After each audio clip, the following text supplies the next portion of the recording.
нөмір 32-ші орта мектебінің 4-ші А сынып оқушысы Асылхан Жомарт Абай Құнанбаев: ғылым таппай мақтанба, ғылым таппай мақтанба, орын таппай баптанба, құмарланып шаттанба, ойнап босқа күлуге, 5 нәрсеге асық бол, 5 нәрседен қашық бол.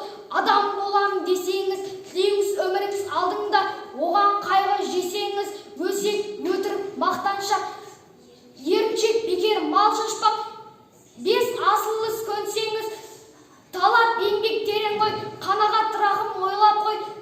5 асыл іс көнсеңіз, қыз ақ киімді деңелі, ақ сақалды, соқыр мыңқыл танымас тірі жанды, үсті басы ақ қырау, түсі суық, басқан жері сырқырап, кері қапты.